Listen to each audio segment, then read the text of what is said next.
If we learned anything tonight, we learned that Manny Pacquiao will be back in the ring. He fought to a draw with Mario Barrios, and the fight was not all that great, to be perfectly honest. Barrios controlled the early action with a jab. When the jab started to get away from him, Pacquiao started to have success. The rounds really bled together, and it was hard to discern who was doing better. It was quite clear the fans were cheering for Manny Pacquiao as he had a large support system, but the draw felt like an accurate outcome. It's a unique outcome since Pacquiao was coming back in his mid 40s, looking to be a belt holder and make a run against maybe some big names and revive his career. Instead, this draw shows that he still has it to a certain degree, but then he wasn't the same Pacquiao, logically, like we all thought he wouldn't be in his 40s. So where does he go from here? We don't know.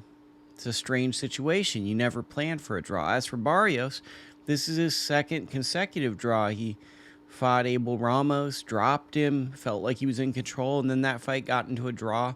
Now with Manny Pacquiao, it almost felt like he was too nice at points when Pacquiao complained of shots that could have been low on the belt line.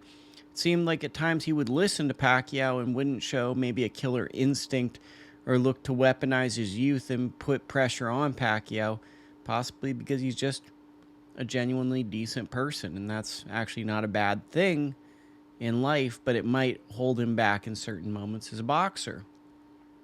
Do we want to see the rematch? That's going to be the big question. Where do these guys go? I'm not sure. But on a Saturday night where you're watching to see Manny Pacquiao, a legend of boxing, one of the 20 greats of all time, fight, the outcome of a draw leaves you with more questions than answers. And that's definitely not what we like as fight fans.